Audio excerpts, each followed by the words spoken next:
사하라 사막에 부는 바람 지브리. 제2차 세계대전 당시 이탈리아의 정찰기의 이름으로도 사용되었던 이 단어는 비행기 매니아인 미야자키 하야오가 일본 애니메이션계에 회오리 바람을 일으키자는 의미를 담아 스튜디오의 이름으로도 사용되었다. 일본에 넘어 전 세계적으로 사랑받는 지브리 스튜디오는 인간의 심리 묘사에 공을 들이고 풍부한 표현력으로 인생의 기쁨과 슬픔을 있는 그대로 그려내는 그야말로 리얼하고 퀄리티가 높은 애니메이션을 만들기 위해 예산과 시간의 제약이 많은 TV 시리즈보다는 극장판으로 한 작품 한 작품에 온 힘을 쏟아붓고 구석구석까지 눈길이 간 타협하지 않는 내용을 추구한다는 일념으로 지금껏 버텨왔다고 한다.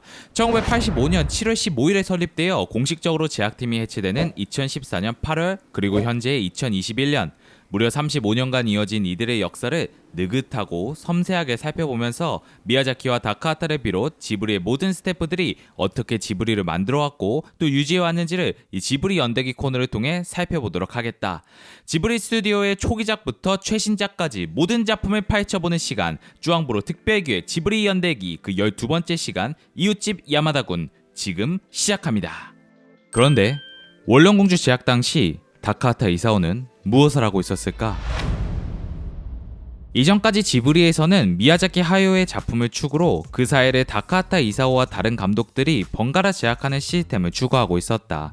따라서 각 감독은 상대 작품의 프로듀서로 참여하거나 차기작을 구상했고, 덧붙여 미야자키의 경우 만화 바람계곡의 나우시카 연재에 공을 들이기도 했다.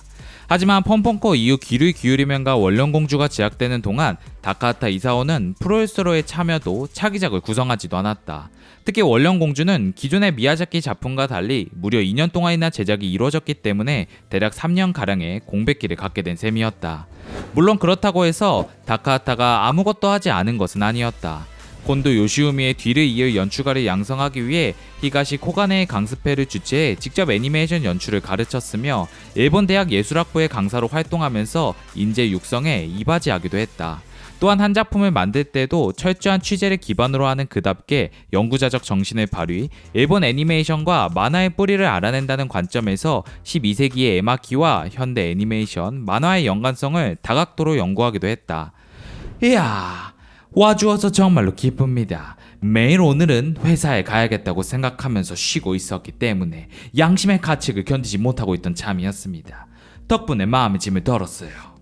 그러나 지브리 입장에서 언제까지고 그를 놀릴 순 없는 노릇. 결국 도무지 출근하지 않는 다카하타의 화가 난 스즈키가 제작 스텝을 통해 불러오게 함으로써 그의 방랑 생활도 끝이 나게 되었다. 이때 스즈키의 요청으로 자택에 방문한 제작 스텝에게 다카하타는 자크 프레베르의 시 번역에 열중하고 있었기 때문에 회사에 출근하지 못했다며 오늘 중으로 완성하므로 다음 주 화요일 저녁부터는 출근하겠다고 말했고, 그렇게 다음 달이 돼서야 얼굴을 비쳤다. 다카하타상, 야마다군은 어떻게 생각하세요? 아사히 신문에 예, 언젠가 애니메이션의 본래의 즐거움을 느껴보고 싶다고 말씀하신 적이 있잖아요. 야마다군이라면 사컷에 선도 단순하니 움직이기 쉬울 것이고 사소한 일상을 정성 들여 묘사하는 다카하타 상인이 이보다 더 좋은 작품은 없을 듯 해서요. 지금 무슨 생각으로 그런 말을 하는 건가? 방금 말씀드린 그대로입니다. 잘만 하면 오지 야스지로 감독의 영화 같은 작품을 만들 수 있지 않을까요? 뭐야? 다카하타의 차기작으로 야마다군을 제안한 것은 다름 아닌 프로듀서 스키 도시오였다. 스키는 이시 히사이치 작가의 팬으로 그가 아사히 신문에서 연재했던 노노장을 매일같이 챙겨보고 있었고 영화를 생각하고 있었다. 한때 사건 만화라는 것을 고려해 지브리의 젊은 스태프를 중심으로 한 3분가량의 TV 애니메이션화를 논의하기도 했다. 야마다군에 대한 기획이 구체화된 것은 모노노케 히메의 제작 종반. 조 대작에다가 내용도 무거운 모노노케 히메에 지친 스키는 이제 완전히 다른 작품을 만들고 싶어 했다. 어디에서나 볼 수 있는 평범한 사람이 주인공으로 스토리 안에서 일어나는 일도 큰 사건이 아닌 영화. 다카하타 감독은 서민을 주인공으로 일상의 사소한 이야기를 정성 들여 묘사한다. 이 사람에게 부탁하면 야마다군을 재미있고 유익한 영화로 만들어주지 않을까 스키는 확신했다. 하지만 다카하타는 이번에도 곱게 수락하지 않았다. 언제나처럼 화를 내며 거절했고, 그런 그를 두고 스즈키는 혼자서 기획을 준비하기 시작했다. 이웃집 야마다군이야말로 그를 위한 작품이라고 생각했기 때문이었다. 스즈키상, 어쩌면 이웃집 야마다군 재밌을지도 모르겠네요. 네? 그런데 장편이 될지도 몰라요. 어째서요? 이 만화는 가족을 다루고 있습니다. 다카하타가 야마다군의 제작을 받아들인 것은 그리 오랜 시간이 지나지 않아서였다. 그는 가족을 소재로 한 이야기라는 점에 주목했다. 당시 일본은 거품 붕괴 이후 이어진 극심한 장기 불황과 세기말이라는 시대적 상황 속에서 불안감과 혼란이 가중되고 있었다. 작품적으로도 그러한 시대상을 반영한 듯 인간의 내면을 그린 것들이 많았다. 다카하타는 가족이라는 공동체 속에서 지금 사회의 본연의 자세, 더 나아가 세계의 문제를 생각하는 영화가 필요하다고 느꼈다. 판타지는 현실을 사는 이미지 트레이닝이 되지 않습니다. 또한 미야자키 하야오의 원령공주에 대한 비판도 담겨 있었다. 다카하타는 원령공주가 압도적인 힘을 가진 판타지라는 점은 인정하면서도 이 작품이 현실을 살아가는데 어떠한 도움도 주지 못한다고 보았다. 지금의 시대일수록 판타지 세계에 빠져드는 작품이 아니라 현실을 긍정하는 작품을 만들어야 한다고 생각한 것이다. 힐링이 아닌 위로에는 나쁜 상태를 회복시키는 의미가 없다. 단지 현실을 받아들이고 좀 더 편안하게 살게 해주는 것이다. 아둥바둥 살아가는 현대인들의 고단함을 치유하지 못하더라도 작은 위로는 줄 수 있다는 것이 그가 야마다군을 제작하는 동기였다. 원작의 재미는 어디까지나 사컷 만화일세. 그렇죠. 그렇지만 너무 재미있는 에피소드는 제외하겠네. 네? 원령공주 제작이 종료되면서 다카하타의 차기작도 점차 구체화되었다. 그동안 원작을 연구하면서 작품의 매력이 4컷 만화에 있다고 본 다카하타는 이를 애니메이션상에 표현하고자 했다. 그는 일단 원작에서 재미있는 에피소드를 뽑아내는 것을 기초로 시나리오 작업을 진행했다.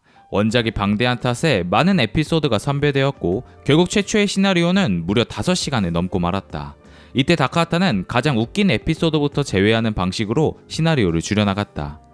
만화와 다르게 영화는 관객이 템포를 조절할 수 없기 때문에 일부러 피식 웃는 정도로만 마무리하고 다음 에피소드에 집중할 수 있게끔 의도적으로 조절한 것이다. 대신 우리 집의 부부간의 도리, 부자간의 대화, 야마다 가족의 명절 풍습 등 내용별로 장을 구성하고 장과 장 사이에는 뒷모습의 눈물만 흘린 누나, 가을밤의 분위기를 깨트릴 이야기런가와 같은 하이쿠를 끼워 넣었다. 이렇게 해서 5시간이 넘는 시나리오가 1시간 44분으로 줄어들었다. 다카하타가 시나리오를 제작하는 한편 스키 토시오는 작품에 참여할 스태프를 모으기 시작했다. 다카하타는 그림을 그리지 않는 감독으로 우수한 스태프를 선정하는 것이 무엇보다 중요했다. 이번 작품에서는 그동안 다카하타 감독과 함께한 콘도 요시우미나 모모세 요시유키 대신 타나베 오사무와 코니시 케니치가 주축이 되었다. 이들은 다카하타와 함께 그림 콘티를 제작하는 동시에 작화의 중심으로 활약하며 작품이 만들어지는 데 일조했다. 손발이 잘 맞는 기존의 멤버들 대신 이들이 선택된 이유는 당시 지브리의 상황과 관련이 있었다. 원령공주 제작 막바지 디지털 채색을 도입하여 재미를 본 지브리는 이후로 제작되는 모든 작품에 풀 디지털 페인트를 도입하기로 결정했다. 당시까지 셀 애니메이션은 원화가가 러프하게 그린 그림을 동화가가 깨끗한 선으로 정리하고 셀이라고 부르는 투명한 시트에 선화를 트레이스한 다음 컬러 담당자가 선으로 구분된 면을 그림 물감으로 칠하는 방식으로 제작되고 있었다. 컬러 담당자가 셀 위에 물감을 칠하고 이를 촬영 담당자가 합성하는 공정을 시야계라고 부른다. 지브리는 지금껏 수작업으로 진행된 시야계 공정을 컴퓨터를 이용한 작업으로 전환하고자 한 것이다.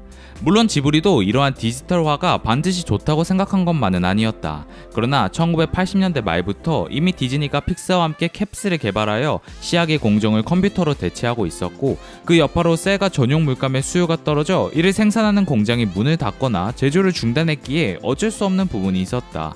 특수한 재료로 여겨지는 셀은 애니메이션 이외엔 다른 용도가 없었다. 결국 일본에서 마지막까지 셀을 생산한 후지 필름마저 원령공주 제작 도중 생산을 중단함으로써 지브리는 결단을 내리게 된 것이었다.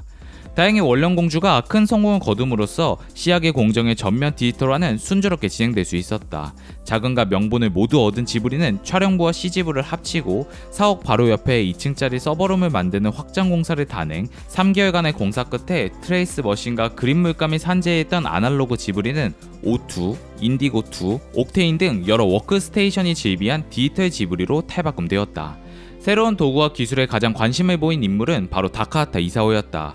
옛날부터 새로운 기술에 대해 굉장히 탐욕스럽게 매달리던 그는 이번에도 워크스테이션과 디지털 페인트에 관심을 보이며 이것저것 실험해보기 시작했다. 그리고 얼마 지나지 않아 이렇게 선언했다. 이번 영화는 움직이는 수채화로 만들고 싶군요. 1980년대 초 미국 LA. 다카하타 이사오와 미야자키 하야오가 비즈니스차 미국 LA에 방문했을 때의 일이다. 영화 산업의 중심부에서 이들은 한 편의 영화를 보고 큰 충격을 받는다. 파쿠상, 우린 안 되겠다. 영화를 보고 나오는 길, 미야자키의 말에 다카하타는 그저 고개만 끄덕일 뿐이었다. 두 사람에게 큰 충격을 준 작품은 다름 아닌 프레데릭 백의 크랙이었다. 크랙은 퀘벡의 역사와 문화를 색연필과 파스텔로 표현한 단편 애니메이션. 프랑스 출신으로 캐나다에서 활동한 감독의 퀘벡에 대한 영감이 아름다운 색채와 함께 최소한의 선을 이용해 자유롭게 표현된 작품이었다. 프레데릭은 크랙을 통해 첫 오스카를 수상했으며 나무를 심는 사람으로 두 번째 오스카를 수상한다. 미야자키와 다카하타는 장면들이 마치 한 장의 그림과 같은 질감을 유지한 채 움직인다는 사실에 놀라워했다. 셀 애니메이션은 대개 평면적으로 그린 캐릭터와 입체적으로 그린 배경을 따로 제작해 세트로 촬영하는 과정을 거친다. 따라서 배경의 캐릭터를 녹아내게 하기란 어려운데 셀화로 움직이는 캐릭터는 밋밋하고 배경은 치밀하게 그리면 그릴수록 캐릭터와는 질감이 다른 그림이 되기 때문이다. 지금껏 두 사람이 만들어온 시스템 하에서는 불가능하다고 여긴 표현이 프레데릭의 애니메이션에서는 실현되어 있었다. 다카하타가 이러한 생각을 한 데에는 그가 경애하는 애니메이션 감독 프레데릭 백의 영향이 있었다. 배경과 캐릭터를 일체화시켜 한 장의 그림처럼 움직이는 애니메이션은 그가 오랫동안 염원해온 것이기도 했다. 컴퓨터를 이용하면 배경과 캐릭터를 일치시킬 수 있을 것이다. 새로운 도구와 기술의 등장은 다카하타의 가슴 속에 다시금 불을 지폈다. 타나베 오사무와 코니시 케니치가 주축이 된 것도 다카하타가 추구하고자 하는 표현 방식에 가장 적합한 인재들이었기 때문이다. 타나베 오사무는 연기 작화의 달인으로 무의식적인 움직임과 같은 일상의 작은 디테일도 표현할 줄 아는 실력자였다. 그는 간결하게 캐릭터를 살리는 작은 행동을 그려내는 데 뛰어났고 따라서 3등 신의 얼굴이 대빵만한 야마다군을 움직이는 데 안성맞춤이었다. 반딧불이의 묘에 동화로 참여한 이래 추억방울, 폼포코 등 다카하타 작품에 꾸준히 참여해온 타나베는 이번 작품에서 작화뿐만 아니라 콘티 정서, 연출, 레이아웃, 착체보드, 그리고 체크와 수정까지 맡으면서 사실상 작품을 실제작했다. 훗날 다카하타는 그에 대해 이제 그가 없는 것은 상상할 수 없습니다. 타나베 군이 있었기 때문에 야마다 군이 만들어질 수 있었습니다. 이 작품의 화면 곳곳에 그의 실력과 감성이 반영되어 있습니다. 라고 극찬하기도 했다. 코니시 케니치는 다카하타가 원하는 선을 살리기 위해 기용되었다. 지브리 1기 연수생으로 입사한 그는 바다가 들린다에서 두각을 나타내기 시작해 귀를 기울이면의 컨트리 로드 합주 장면을 맡아 자신의 진가를 보여준 애니메이터였다. 연필의 매력을 잘 살려내는 그는 야마다군에서 작화 감독을 맡아 전편을 그의 터치로 다듬었다. 이외에도 미술의 타나카 나오야, 타케시게 요지가 기용되었고 언제나 그랬듯 동지 야스다 미치오가 색채를 담당했다. 원화의 기세와 맛을 살리고 싶습니다. 그게 가능할까요? 전편을 한 사람의 선으로 만들면 됩니다. 네? 그렇게 되면 혼자서 선을 수정해야 하는 사람은 너무 업무가 과도하지 않을까요? 그래도 해보고 싶군요. 그러면 배경은 어떻게 하시나요? 화면 전체에 수채화를 연상시키는 땀제 기법으로 채색할 겁니다. 배경과 캐릭터를 일치시키기 위해 다카하타는 원화의 러프한 선을 살리면서 수채화 느낌으로 채색하겠다라는 표현 기법을 제시했다. 애니메이터가 그린 거친 선의 생명력을 살리면서 화면 전체에 수채화를 연상시키는 담체 기법을 활용한다는 계획이었다. 그러나 이러한 표현은 새로운 제작 시스템이 필요하다는 점에서 문제가 있었다. 더군다나 다카하타는 통일성을 위해 한 사람의 선으로 만들고 싶다고 주장했는데 이렇게 되면 50명에 가까운 동화가들의 일은 없어지고 혼자서 선을 그려야 하는 애니메이터는 점점 피폐해지기 때문에 회사의 입장에서도 좋은 방향은 아니었다. 결국 스즈키가 나서서 중재를 시도하지만 의지가 확고한 다카하타를 막을 순 없었다. 러프한 선이 화면에 나와도 좋지 않을까요? 이거를 하나의 선으로 하면 그때의 기세가 없네. 알겠습니다. 선이 흩어져 있으니까 에너지와 기세가 있어 보였어요. 작품의 수법을 정하는 과정은 그야말로 시행착오의 연속이었다. 감독이 제시한 표현 기법은 지금껏 일본 애니메이션에서 한 번도 시도된 적이 없는 방식이었고 요구 수준도 높아 이런 식으로 제작합시다 라는 수법을 정하는 데에도 오랜 시간이 걸렸다. 특히 애니메이션의 손맛을 살리기 위한 선의 시스템은 정말 간신히 정해졌는데 원화의 기세가 느껴지는 러프한 선은 끊어지거나 흩어져 있어 디지털 채색에 알맞지 않았기 때문이었다. 디지털 채색에서 선으로 둘러싸인 부분은 단번에 색이 칠해지지만 끊어진 부분에는 색이 들어가지 않는다. 결국 여러 시행착오를 거쳐 첫 번째 일반적인 원화 그림, 두 번째 채색용 선을 그린 그림, 세 번째, 수치와 풍의 느낌을 주기 위해 색치 잔여분의 영역을 지정하는 윤곽선 그림. 이렇게 세 장의 그림을 준비한 다음 이들을 컴퓨터로 합성하는 공정이 만들어졌다. 심플해 보이는 작품이지만 그 뒷면엔 윤곽선과 색칠용선 등 세 장의 동화를 겹치는 복잡한 공정이 있었다. 본작이 컴퓨터를 이용하여 제작했음에도 불구하고 수채화 같은 손으로 그린 어조의 화면이 된 것은 바로 이러한 복잡한 공정의 도입 덕분이었다. 그러나 단순히 계산해도 통상 3배의 시간이 걸리는 이 같은 공정으로 한 작품에만 무려 17만 장이 넘는 매수가 동원되었고 제작비도 그만큼 소요되었다. 영화를 만들려면 기술적인 도전과 만드는 의미가 있어야 합니다. 야마다군의 시나리오, 제작진, 제작 기법 등이 얼추 갖춰지자 다카타는 각 부서 메인 스텝을 모아 설명회를 진행하고 본격적으로 작품 제작에 돌입했다. 설명회에서 감독은 작품의 의의, 제작에서의 문제점, 움직임을 그리는 방법, 색채, 그리고 성우의 인선까지 제작진과 함께 논의했다. 제작은 각 부분의 작업 이미지를 통일하기 위해 먼저 착체 보드로 톤을 정한 뒤 이를 바탕으로 미술가 작가가 배경과 캐릭터를 그리는 식으로 이루어졌다. 이때 화면을 정확히 파악하기 위해 배경과 캐릭터는 따로 보지 않고 일일이 컴퓨터에 넣어서 함께 체크했기 때문에 번거로움이 있었다. 또한 디지털 공정에서도 많은 문제가 발생했는데 모니터 화면과 미술보드 간의 색 조정, 디지털 페인트에 대응 가능한 컵봉투와 시트 제작, 정확하고 효율적인 체크 방식 고안 등 새로운 시스템에 효과적으로 대응할 수 있는 워크플로우를 구축할 필요성도 있었다. 한마디로 기법이 특수한 데다 디지털 페인트까지 더해져 절차가 상당히 혼란스러워진 것이었다. 결국 다카하타 감독이 지속적으로 메인 스태프를 모아 제작 방식을 논의하고 디지털 공정을 위한 디지털 견학회를 추진하면서 혼란스러웠던 현장은 점차 안정을 찾아가기 시작했다. 그런데 1998년 1월 20일 오후 지브리로 한 통의 전화가 걸려왔다. 병원으로부터 걸려온 그 전화는 결코 좋은 소식은 아니었다. 콘도 요시우미의 병세 악화. 다카하타와 야사를 비롯한 제작진은 급히 병원으로 향했다. 어릴 적부터 몸이 좋지 않았던 콘도에게 매일 경무에 시달리는 애니메이터 일은 사실 그리 알맞는 직업은 아니었다.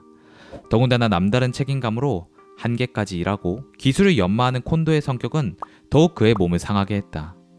귀를 기울이면을 감독할 때 이미 자연기흉으로 입퇴원을 반복하고 있었고 원령공주가 절정의 히트를 기록하고 있을 시기에는 출근 전 갑작스러운 고통으로 입원해 수술을 받았던 상황이었다. 수술 후 부작용으로 말을 할 순 없었지만 그럼에도 그가 돌아오지 못할 거라고 예상한 사람은 아무도 없었다. 하지만 그런 기대와는 달리 콘도 요시우미는 1998년 1월 21일 새벽 4시 25분 세상을 떠나고 말았다. 향년 47세, 병명은 대동맥 박리였다.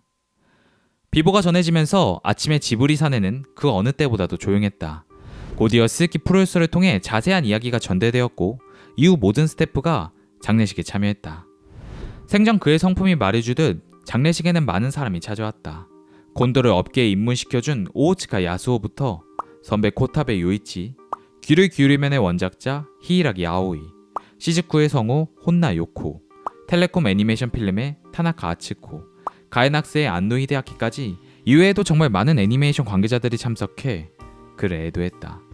조사는 무시 프로덕션의 아리하라 세이지가 지역 대표로 미야자키 하야오와 다카하타 이사오가 친구 대표로서 참여했다. 미야자키와 다카하타는 그와의 추억을 이야기하면서 본인들과의 작업 때문에 건강이 악화된 것에 대해 미안함을 표했다. 마지막으로 상주인 콘도 히로코의 발언이 있었다. 투병이 거의 없을 정도로 갑작스러운 죽음이었습니다. 최후까지 이를 생각해서 쓸 수 없어도 연필을 놓지 않고 필담하려고 했습니다. 애니메이션만 바라보는 사람이었습니다. 앞으로는 현실을 받아들이고 아들과 둘이서 살아갈 것입니다. 라고 심정을 전했다. 이후 가족들의 손에 의해 발인이 이루어졌다. 배웅의 음악으로는 컨트리 로드가 흘러나왔다.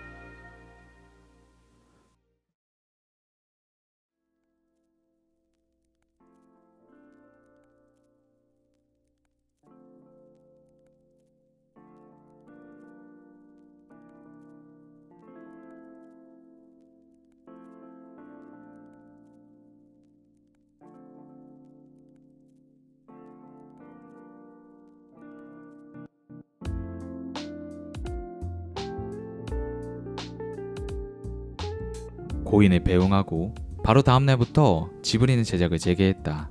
여전히 충격과 슬픔은 가시지 않았지만 제작 역시 소홀히 할 순 없었다. 본격적으로 작화가 시작되었으나 얼굴이 대빵만하고 다리가 짧은 3등신의 캐릭터 특징상 이를 움직이는 것은 여간 어려운 일이 아니었다. 앉고, 서고, 걷고, 달리는 기본적인 동작들조차 다리가 짧기 때문에 아무래도 부자연스러운 측면이 있었다. 결국 가능한 솜씨 좋은 애니메이터들을 끌어모으게 되었다. 이미 들어서 아시겠지만 이번 작품에 꼭 참여해 주셨으면 합니다. 지금의 내 실력으로는 힘듭니다. 그러지 말고 같이 해요. 오츠카 선배의 힘을 빌리고 싶습니다. 어쩔 수 없군요.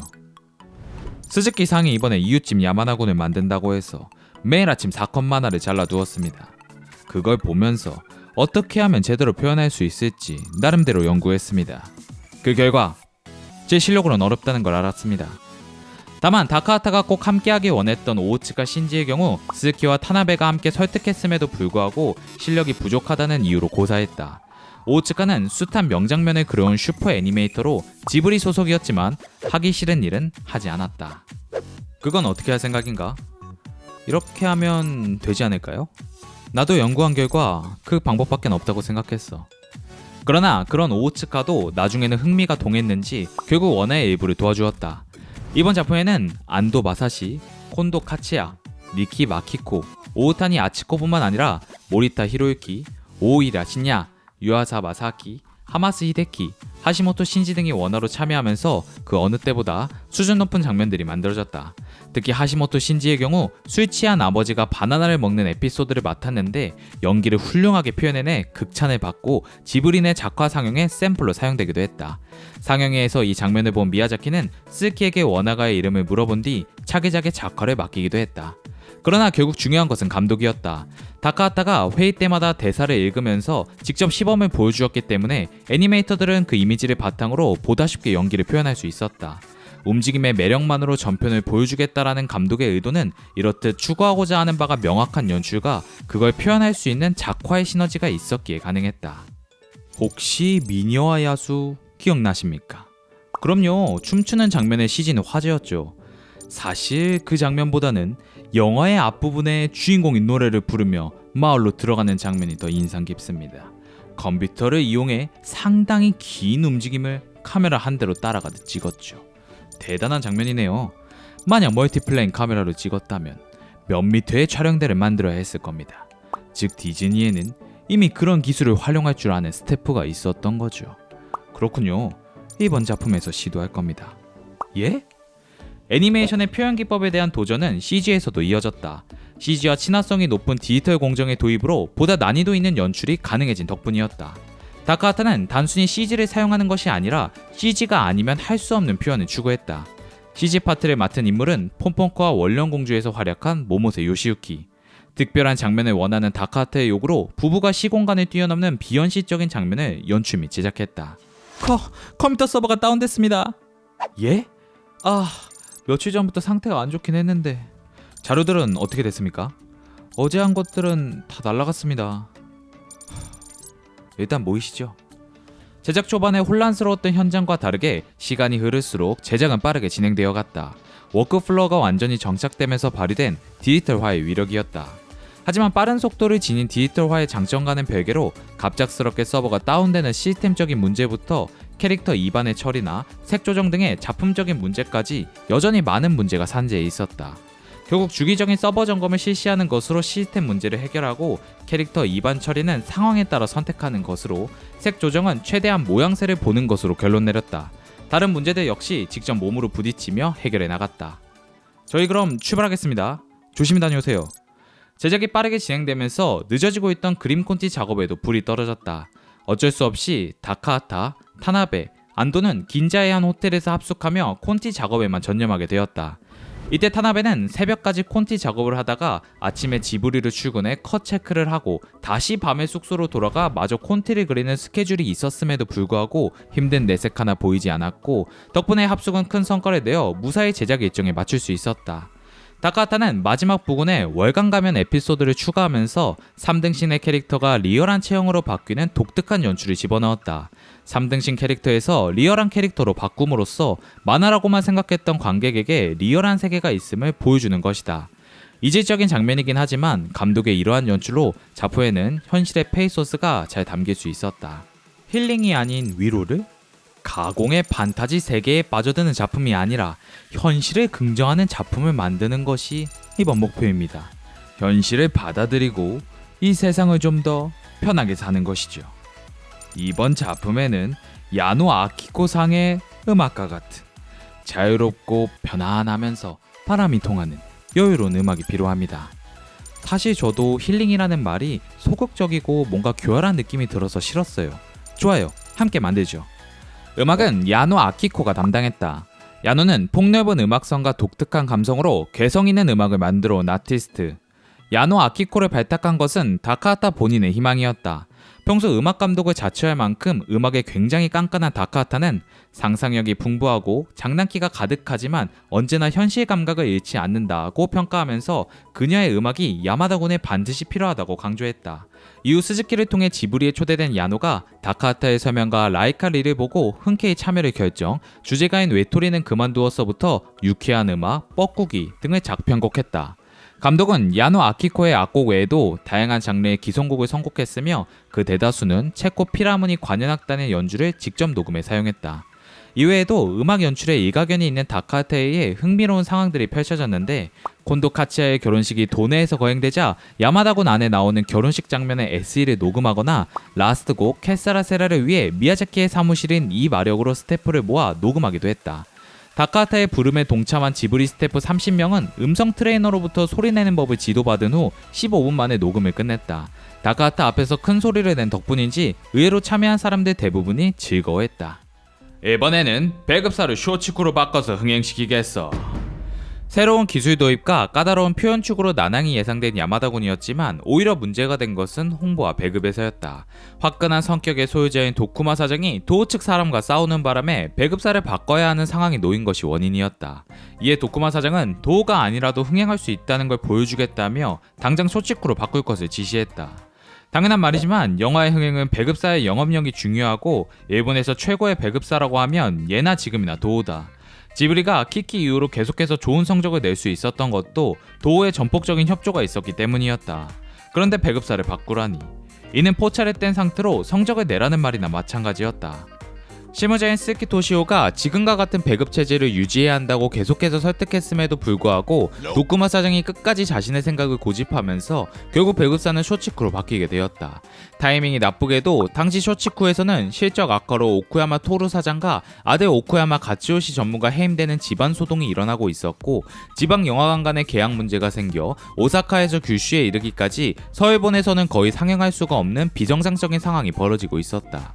이래서는 개봉 전부터 실패할 것이 불보듯 뻔했지만 그렇다고 스키 토시오가 할 수 있는 것은 아무것도 없었다.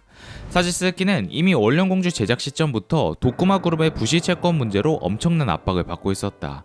돈은 은행에 얼마든지 있네 라고 말하며 방만하게 경영해온 것이 버블 붕괴와 함께 수면 위로 떠오르게 된 것이었다. 도쿠마 그룹 내에서 가장 잘 나가는 사업이 바로 지브리였고 그 연결고리에 스키가 있었기 때문에 스키가 중심이 되어 부실 채권 문제를 처리하고 있었다. 프로듀서가 회사에 없다니 이게 말이 되는 일인가? 죄송합니다. 채권 문제 때문에 자리를 비웠습니다. 스즈키상이 왜 그런 일을 해야 하지? 당신은 이 영화의 프로듀서가 아닌가? 그렇다면 영화를 만들어야 하잖아. 죄송합니다. 그 때문에 영화에만 전념할 수 없는 상태가 지속되면서 다카하타와 이 문제로 여러 번 충돌하기도 했다. 작품을 그 무엇보다 우선시하는 다카하타 입장에서는 결코 이해할 수 없는 부분이었다. 그런 식으로 만들어낸 흥행은 필요 없습니다. 다카하타 감독과 스즈키 프로듀서는 홍보에서도 부딪혔다. 스즈키는 일본인들이 건전하고 진지한 영화를 좋아하는 것을 이용해 내용은 코미디라도 홍보에서는 진지함을 강조하고자 했으나 다카하타의 반대로 무산되었다. 다카하타는 필요 이상으로 진지함을 내세우는 것은 억지다 라고 말하면서 영화의 본질을 제대로 홍보해달라고 강조했다. 그는 이전부터 영화의 흥행만을 위한 스즈키의 홍보 방식에 불만을 품고 있었고 그런 식으로 만들어낸 흥행은 필요 없다고 주장했다. 스즈키는 프로듀서로서 어떻게든 영화를 흥행시키려고 했을 뿐인데 감독이 반대하니 어쩔 도리가 없었고 결국 영화의 흥행 여부보다는 감독이 받아들일 만한 방식으로 홍보하는 것에 초점을 맞추게 되었다. 그렇게 해서 탄생한 광고 카피가 바로 이것들이었다. 다카하타 감독은 바뀐 광고 카피와 홍보 방식에 더 이상의 불만을 가지지 않았다. 계속된 부실채권 문제로 작품에 집중할 수 없었던 데다 감독은 홍보 방식을 반대하고 결정적으로 극장까지 없다. 그야말로 엎친 데 덮친 격으로 스즈키와 지브리 입장에서 이보다 안 좋은 상황은 있을 수 없었다. 그나마 다행인 것은 여타의 다카하타 작품과 달리 제작은 순조롭게 이어져 무사히 제 시간에 완성되었다는 점이었다. 작품 자체의 강점도 있었다. 사건 신문 만화를 장편으로 완성한 다카하타의 구성력, 애니메이터들이 고심해서 만들어낸 3등신 캐릭터의 움직임, 여백을 남긴 옅은 배경 등 애니메이션 표현으로서는 하나의 도달점을 제시했다. 역사적으로 오랫동안 기억될 작품임이 틀림없었다. 그러나 1997년 7월 17일 수많은 어려움과 시행착오를 겪으며 개봉한 이웃집 야마다고는 115만 명의 관객을 동원하고 15억 6천만 원의 흥행 수익과 7억 9천만 원의 배급 수익을 기록하면서 흥행에 실패한다. 전작과 비교하지 않더라도 손익분기점을 넘기지 못한 적자 작품이 되었다. 물론 나중에 비디오 판매 등의 수익으로 흑자를 내지만 무대 인사가 포함된 첫 회 상영에서조차 빈자리가 많았다는 사실은 관계자들에게 큰 충격을 주었다. 이봐 토시오, 이웃집 야마다군의 흥행이 잘 안됐지. 죄송합니다. 아니 그건 전부 내 책임이야. 도에서 배급을 맡았다면 결과는 전혀 달라졌을 테니까. 아닙니다. 내가 쇼치쿠를 배급사로 정해서 이런 일이 일어나 버렸네. 내 잘못이지. 영화 흥행은 뜻대로 안 되는군. 이 말을 자네에게 해주고 싶었어. 야마다군의 개봉 이후 흥행 실패가 명확해졌을 무렵 도쿠마 사장이 스즈키 토시오를 호출했다. 전 사원이 모인 도쿠마 그룹 총회에서 이웃집 야마다군의 결과를 보고하라는 것이었다. 사원총회라는 것은 한 달에 한 번 전 사원이 모이는 행사로 200명에서 300명 정도가 모여 그룹 내 사업에 관련된 보고를 하는 자리다. 야마다군의 흥행 실패에 지분이 있는 도쿠마 사장은 솔직하게 자신의 실수를 인정하면서 스즈키에게는 결과 보고만을 부탁했다. 그러나 총회 당일 단상에 오른 도쿠마 사장은 이렇게 말했다. 여러분도 아시다시피 지브리는 지금까지 연승해왔습니다. 하지만 이번 영화 이웃집 야마다군은 처음으로 크게 실패했습니다. 그 모든 책임은 스즈키 토시오 프로듀서에게 있습니다. 지금부터 왜 그렇게 됐는지 스즈키 프로듀서가 직접 설명하겠습니다. 자, 진짜가 나타났다. 다들 길을 비키고 머리 숙여라. 아니다 됐다. 다들 일어나. 핸드폰을 꺼내서 밥방울 눌러라. 야 너네 거기 지금 뭐하냐. 죄라 검색하고 빨리 구독 눌러라. 시간이 없다. 미야 다시 구라다. 생방송은 아니니까 너네만